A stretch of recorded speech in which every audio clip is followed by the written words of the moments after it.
Bismillahirrahmanirrahim.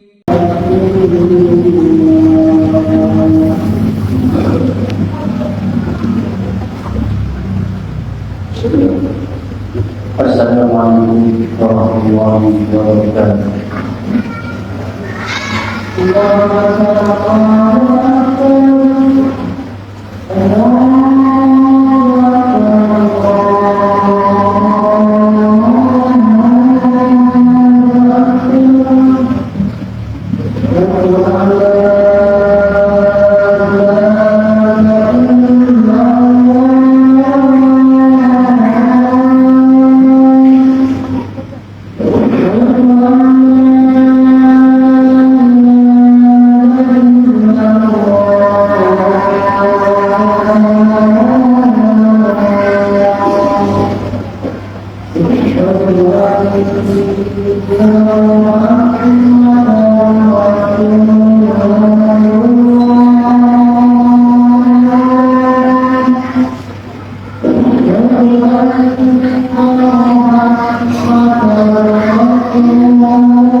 Alhamdulillah, nahmaduhu wa nasta'inuhu wa nastaghfiruh wa na'udzu billahi min shururi anfusina wa min sayyi'ati a'malina.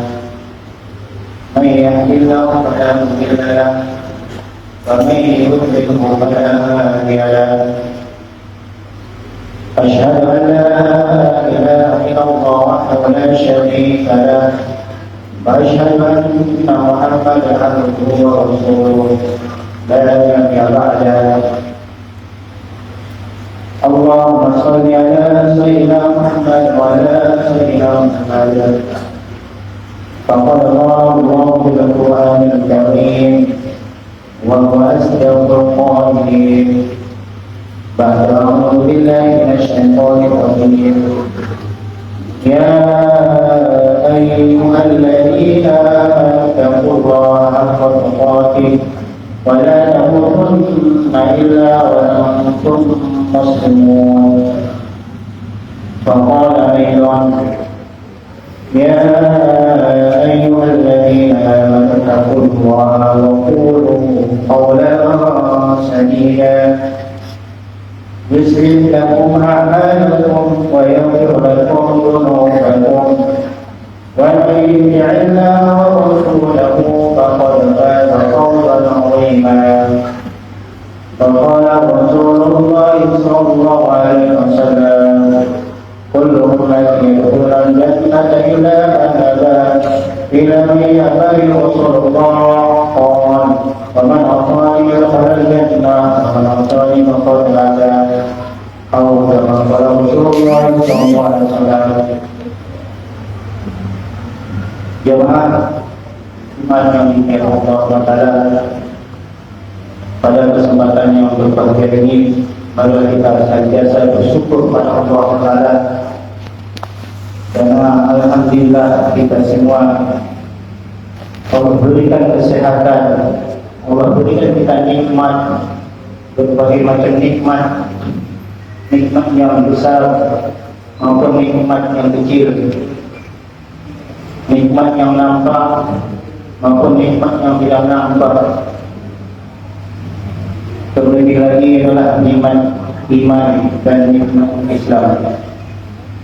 Sehingga dengan nikmat-nikmat tersebut, alhamdulillah kita diberikan Allah SWT melangkahkan kaki kita menuju rumah Allah SWT ini dengan kita untuk melaksanakan sholat Jumat secara berjamaah. Ini adalah suatu nikmat yang Allah berikan kepada kita semua yang patut selalu kita syukuri. Karena tidak semua manusia Allah berikan nikmat-nikmat yang tadi. Tidak semua manusia Allah berikan nikmat iman. Tidak semua manusia Allah berikan nikmat Islam. Tidak semua manusia Allah berikan nikmat sehat. Dan tidak semua manusia Allah berikan nikmat Allah. Tapi alhamdulillah kita semua dipilih oleh Allah SWT untuk mendapatkan nikmat tersebut. Ini adalah satu karunia yang besar dari Allah SWT yang harus kita syukur selalu dalam keadaan apapun. Begitu juga lawat serta salam semoga selalu tercurah pada junjungan kita Nabi Muhammad SAW. Karena sebab itulah kita ini dikeluarkan dari kejahilan menuju ilmu pengetahuan, dari kegelapan menuju cahaya terang menerang. Mudah-mudahan kita dan barang-barang bersolat kepada beliau dengan melafazkan Allahumma sholli ala sayyidina Muhammad wa ala sayyidina Muhammad menyebabkan kita mendapatkan syafaat beliau nanti pada hari kiamat kelak. Amin. Begitu juga hati tidak lupa berwasiat khususnya pada jemaah berbagi dan umumnya pada jemaah sekalian. Marilah kita tingkatkan ketakwaan kita kepada Allah SWT. Takwa dalam arti kata kita senantiasa taat dalam perintah Allah, mengerjakan perintah Allah dan menjauhi segala larangan.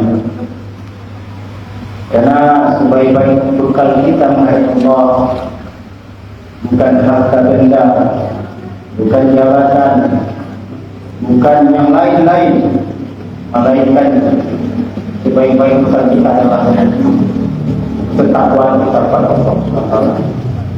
Begitu juga yang paling mulia di sisi Allah, bukan yang paling tinggi pangkatnya, bukan yang paling banyak hartanya, bukan yang paling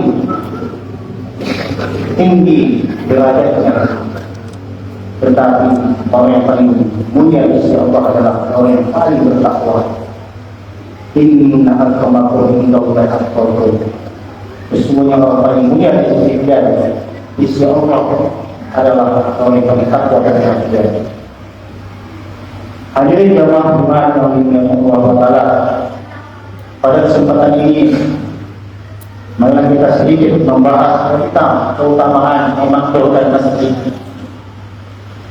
Masjid adalah rumah Allah, tempat yang paling Allah cintai di muka bumi ini adalah masjid.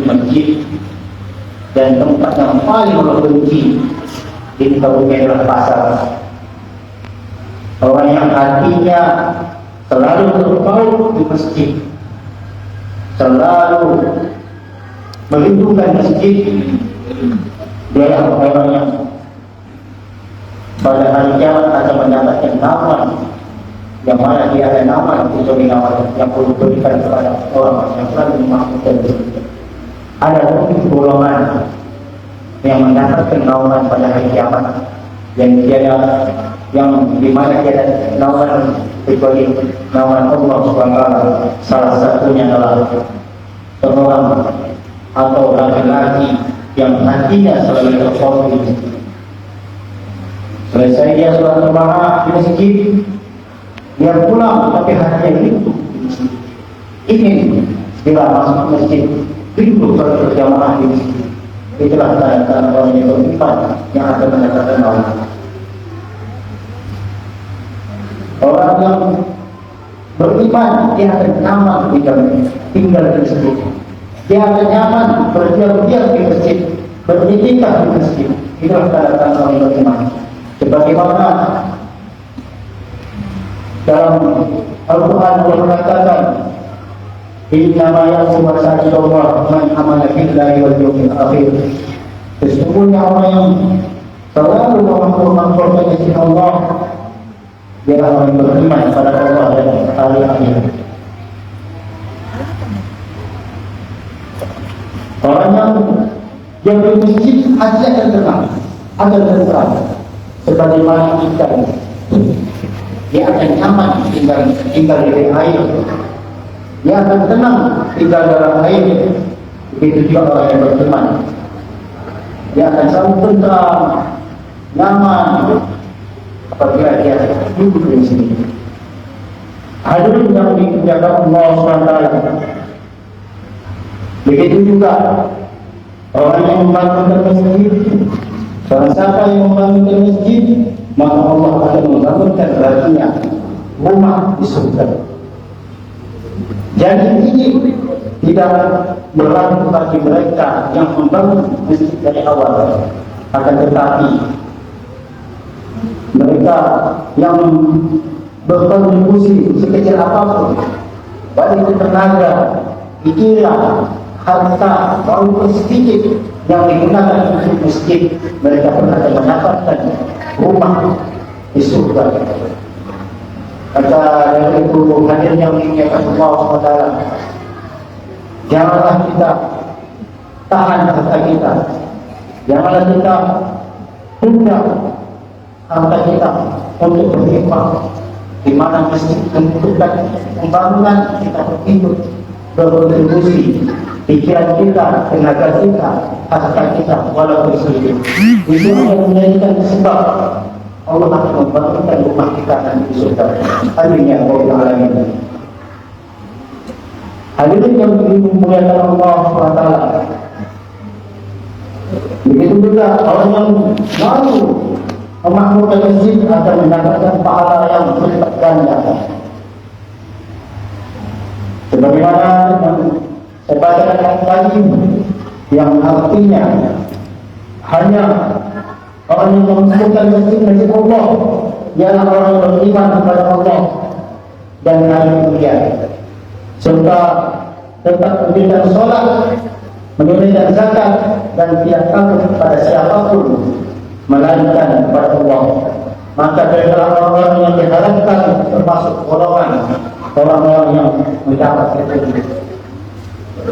Hadirin yang dimuliakan Allah SWT, ayat ini secara jelas menyebutkan bahawa hanya orang yang berimanlah yang mau memakmurkan masjid, dan balasan bagi mereka adalah petunjuk serta pahala yang berlipat ganda. Juga dikatakan dalam hadis, idza ra'aytum rajulan ya'talu masjid fasyhadu lahu bil iman. Apabila kalian melihat seorang laki-laki yang pulang pergi ke masjid, maka saksikanlah dia orang yang beriman. Orang yang selalu pulang pergi ke masjid, setiap sholat pulang, datang lagi ke masjid, itulah tanda-tanda orang yang beriman. Maka fasyhadu lahu bil iman, maka saksikanlah dia orang yang beriman. Jadi hadirin yang dimuliakan Allah Taala, bagaimana cara kita memakmurkan masjid? Yang pertama, kita selalu senantiasa sholat berjamaah di masjid, sholat 5 waktu selalu di masjid. Kita laki-laki, maka kita bagaimana kita Luangkan waktu kita 5 menit sebelum menit untuk selalu sholat kita waktu di situ. Itulah salah satu cara kita memasukkan itu. Yang kedua, kita membaca Al-Quran, mentadabbur Al-Quran, dan mempelajari Al-Quran. Dan yang ketiga, ta'lim wa ta'allum, belajar dan mengajar. Sebagaimana dulu pada zaman sahabat radhiyallahu anhum, mereka di Masjid Nabawi, mereka selalu menghidupkan masjid tersebut dengan sholat 5 waktu, membaca Al-Quran, zikir, dan khidmat, dan dakwah kepada Allah. Sehingga ketika orang yang masuk masjid tidak memiliki ilmu, keluar dari masjid mendapat ilmu. Ketika masuk masjid, keluar dalam keadaan lapar, keluar dari masjid terus sudah dalam keadaan kenyang. Itulah gunanya masjid yang dibangunkan untuk umat, bukan hanya untuk sholat saja, tapi untuk sosial dan untuk keperluan kemasyarakatan. Hadirin yang dimuliakan Allah Taala, mungkin inilah khutbah singkat yang dapat saya sampaikan. Mudah-mudahan bisa bermanfaat, terutama di hak pribadi dan umumnya pada semua. Berdoa aku melihat fastaghfirullah innahu huwal ghafurur rahim.